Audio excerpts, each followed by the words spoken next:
Assalamualaikum warahmatullahi wabarakatuh, teman-teman semuanya. Alhamdulillah kita bisa kembali dipertemukan dalam kesempatan yang penuh berkah ini. Semoga teman-teman senantiasa dalam lindungan Allah, diberi kesehatan dan selalu dimudahkan segala urusannya. Teman-teman yang dirahmati Allah, setiap orang pasti punya doa, punya harapan yang disimpan dalam hati.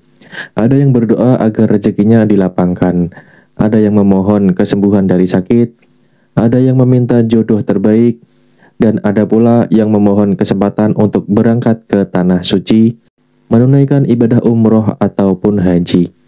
Namun seringkali doa-doa itu terasa jauh dari kenyataan. Kadang kita berpikir, mungkinkah doaku ini terkabul? Bukankah keinginanku terlalu besar? Apakah mungkin Allah mengabulkan sesuatu yang terasa mustahil bagiku? Nah, disinilah Allah ingin mengajarkan kepada kita semua bahwa tidak ada yang mustahil bagi Allah. Ketika Allah berkehendak, doa sekecil apapun bisa terkabul dengan cara yang sama sekali tidak kita duga. Dan salah satu jalan yang seringkali menjadi kunci terkabulnya doa adalah sholawat kepada Nabi Muhammad Rasulullah Shallallahu Alaihi Wasallam. Hari ini saya ingin mengajak teman-teman semuanya menyimak sebuah kisah nyata.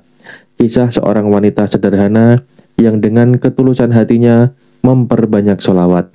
Akhirnya mendapatkan hadiah dari Allah berupa kesempatan berangkat umroh. Kisah ini bukan dongeng, bukan cerita rekaan. Ini benar-benar dialami oleh seorang ibu yang penuh keteguhan dan keyakinan. Bagaimana ceritanya? Apa yang sebenarnya terjadi? Mari kita ikuti bersama-sama. Beberapa waktu lalu ada seorang wanita bernama Ibu Ratna. Beliau tinggal di sebuah kota kecil, hidup sederhana dan sehari-harinya berjualan makanan ringan untuk memenuhi kebutuhan keluarganya. Meski kehidupannya biasa-biasa aja, ada satu hal yang selalu tersimpan kuat dalam hatinya, yaitu kerinduan untuk berangkat umroh, berkunjung ke Baitullah, dan merasakan sujud di depan Ka'bah. Keinginan itu sudah lama sekali ada dalam diri beliau. Namun, seperti kebanyakan orang, keinginan tersebut seringkali terbentur oleh kenyataan hidup, biaya yang tidak sedikit, tanggung jawab keluarga, serta kebutuhan sehari-hari membuat impian itu hanya bisa disimpan sebagai doa. Walaupun begitu, doa itu tidak pernah benar-benar hilang. Di setiap kesempatan, Ibu Ratna selalu berdoa dengan penuh harap. Ya Allah, jika Engkau ridho, izinkan aku berangkat ke rumah-Mu ya Allah. Pada suatu hari Ahad, dengan semangat yang besar, Ibu Ratna memutuskan untuk datang ke sebuah pertemuan di kota Jogja. Pertemuan itu bukan acara besar, hanya silaturahmi sederhana bersama seorang ustadz yang beliau kagumi. Meski harus menempuh perjalanan jauh, Ibu Ratna tetap berangkat dengan hati yang penuh keyakinan. Saat tiba di lokasi, beliau disambut hangat. Pertemuan itu berlangsung sederhana, penuh keakraban. Namun bagi Ibu Ratna, momen itu sangat berarti. Seolah-olah Allah sedang membukakan sebuah jalan, meski dia sendiri belum tentu tahu akan seperti apa yang terjadi setelah ini. Sepulang dari pertemuan itu, doa dan kerinduan yang selama ini tersimpan terasa semakin kuat. Dalam hati kecilnya, dia yakin bahwa Allah pasti punya cara untuk mengabulkan impiannya, meski secara logika terasa tidak mungkin.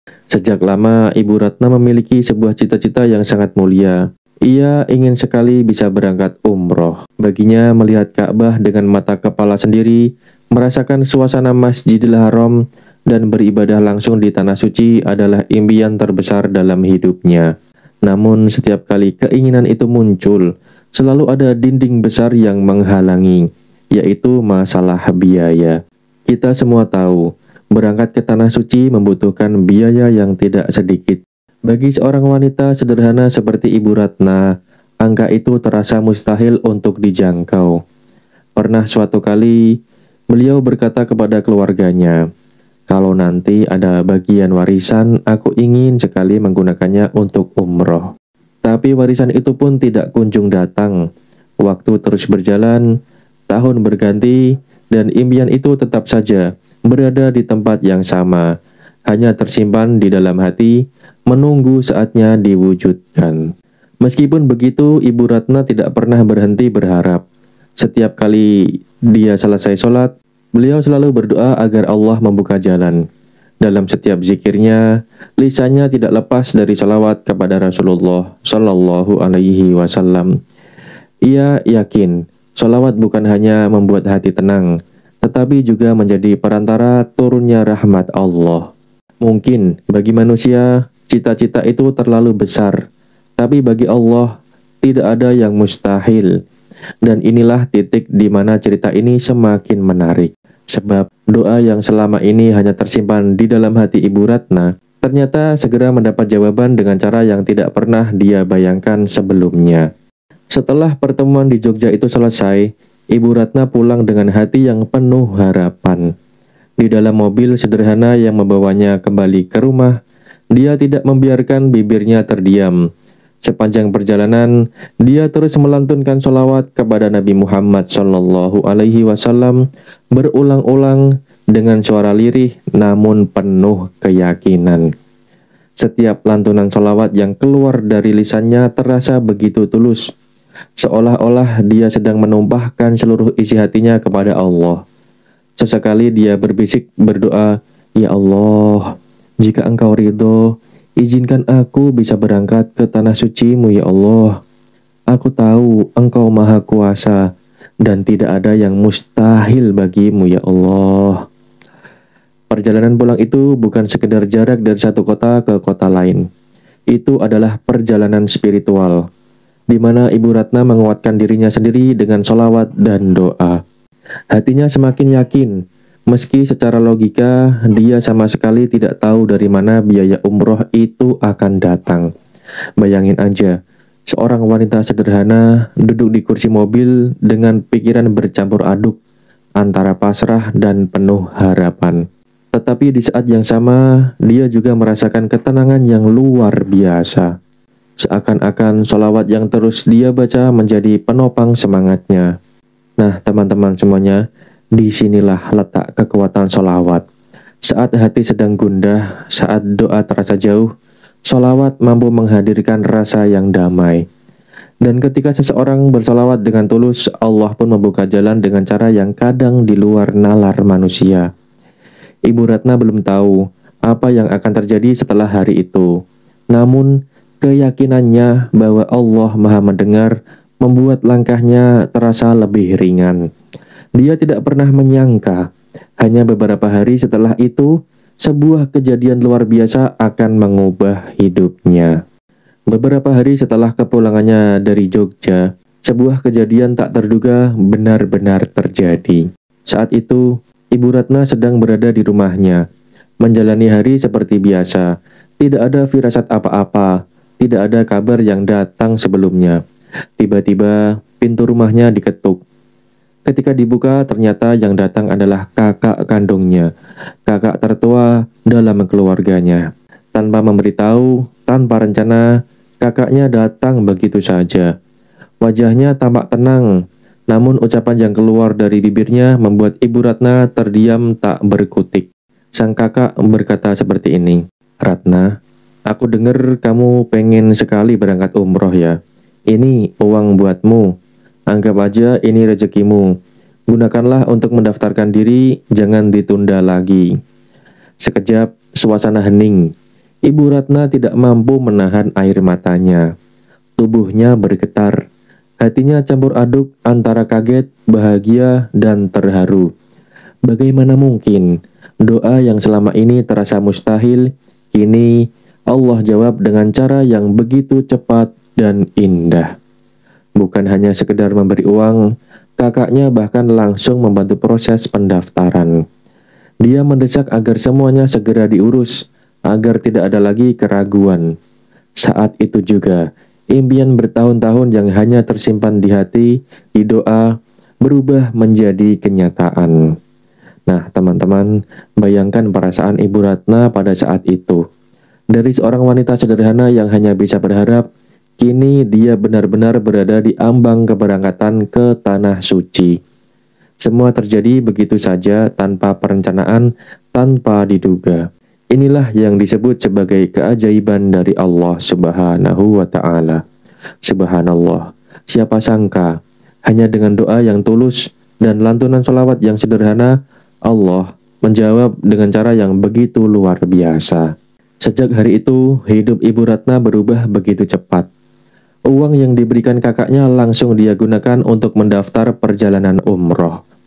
Proses yang selama ini terasa rumit, kini berjalan dengan begitu mudah, seolah-olah Allah sendiri yang melapangkan jalannya. Hari-hari berikutnya, Ibu Ratna sibuk dengan berbagai persiapan. Ia mendatangi biro perjalanan untuk menyelesaikan administrasi, membayar uang muka, dan melengkapi dokumen. Tidak hanya itu, dia juga segera mengurus paspor. Dalam hitungan hari saja, paspor itu sudah siap digunakan. Bahkan, proses suntik vaksin yang biasanya penuh antrian itu pun berjalan dengan lancar. Setiap langkah yang ditempuhnya terasa seperti jawaban dari doa yang selama ini dia panjatkan. Dari urusan biaya sampai kelengkapan dokumen, semuanya seakan dipermudah tanpa hambatan yang berarti. Ibu Ratna sendiri sampai tidak berhenti mengucapkan rasa syukur. Ya Allah, betapa mudah Engkau atur semuanya. Dulu, aku hanya bisa bermimpi. Sekarang hamba benar-benar bersiap untuk berangkat, ya Allah.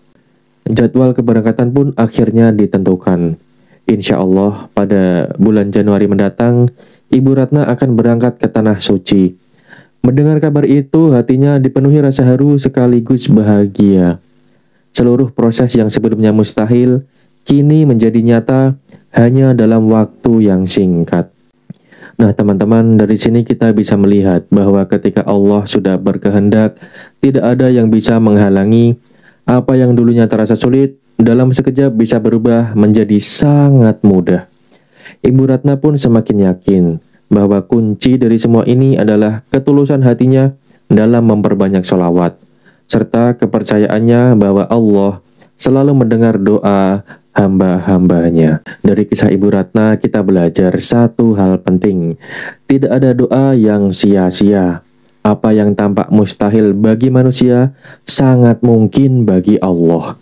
Dan salah satu kunci yang membuka jalan itu adalah sholawat. Sholawat bukan sekedar bacaan yang ringan di lisan. Sholawat adalah tanda cinta kita kepada Rasulullah Shallallahu Alaihi Wasallam dan juga bentuk doa yang menghadirkan keberkahan. Rasulullah Shallallahu Alaihi Wasallam pun pernah bersabda, barang siapa bersalawat kepadaku 1 kali, maka Allah akan bersalawat kepadanya 10 kali. Hadis riwayat Muslim. Bayangkan, 1 kali salawat saja sudah dibalas 10 kali oleh Allah. Bagaimana jika kita melakukannya berulang kali dengan hati yang tulus? Tentu, keberkahan demi keberkahan akan menyertai hidup kita. Ibu Ratna sendiri merasakan hal itu. Dia berkata, "Sholawat membuat hati saya tenang, pikiran menjadi lapang, usaha terasa lebih lancar, dan pada akhirnya, doa saya pun Allah kabulkan dengan cara yang sama sekali tidak saya duga." Teman-teman, mungkin saat ini kita juga memiliki doa-doa yang terasa jauh untuk terkabul. Mungkin ada yang memohon rezeki, ada yang meminta kesembuhan, ada yang merindukan pasangan hidup, atau seperti Ibu Ratna, pingin banget berangkat ke Tanah Suci. Jangan pernah berhenti berharap, jangan pernah berhenti bersolawat, karena bisa jadi melalui solawat yang kita baca dengan ikhlas, Allah sedang menyiapkan kejutan besar yang akan mengubah hidup kita. Dan ketika saat itu tiba, kita akan menyadari bahwa semua doa yang kita panjatkan sebenarnya tidak pernah hilang. Allah hanya menunggu waktu yang tepat untuk menjawabnya. Teman-teman yang dirahmati Allah, kisah Ibu Ratna ini memberi kita pelajaran besar. Tidak ada yang mustahil bagi Allah. Apa yang menurut manusia sulit, bagi Allah sangatlah mudah. Dan semua itu bisa terwujud dengan doa yang tulus, hati yang ikhlas, dan lisan yang tidak lepas dari sholawat kepada Rasulullah Sallallahu Alaihi Wasallam. Mari teman-teman semuanya kita jadikan kisah ini sebagai motivasi. Jika hari ini kita punya keinginan atau cita-cita yang terasa jauh, jangan pernah putus asa. Jangan biarkan logika kita membatasi kekuasaan Allah. Perbanyaklah sholawat, perindahlah doa kita, dan biarkan Allah memilihkan waktu terbaik untuk mengabulkannya. Mulai hari ini, biasakan membaca sholawat setiap pagi, setiap selesai sholat, bahkan saat kita sedang bekerja ataupun beristirahat. Jadikan sholawat sebagai teman setia yang selalu menemani setiap langkah kita. Insya Allah, ketenangan hati akan kita dapatkan, rezeki akan dilapangkan, dan doa-doa kita akan Allah kabulkan dengan cara yang paling indah. Akhirnya, mari kita tutup video ini dengan doa. Ya Allah, limpahkanlah keberkahan kepada kami melalui sholawat kepada Nabi Muhammad Sallallahu Alaihi Wasallam. Jadikanlah sholawat sebagai cahaya dalam hati kami, ya Allah, penolong kami di dunia dan penyelamat kami di akhirat. Kabulkanlah doa-doa kami, ya Allah, dengan cara yang terbaik menurut-Mu, ya Allah. Sekian dulu teman-teman dari video ini. Jika ada salah kata, saya mohon maaf yang sebesar-besarnya. Subhanakallahumma wa bihamdika asyhadu an la ilaha illa anta astaghfiruka wa atubu ilaik. Wassalamualaikum warahmatullahi wabarakatuh.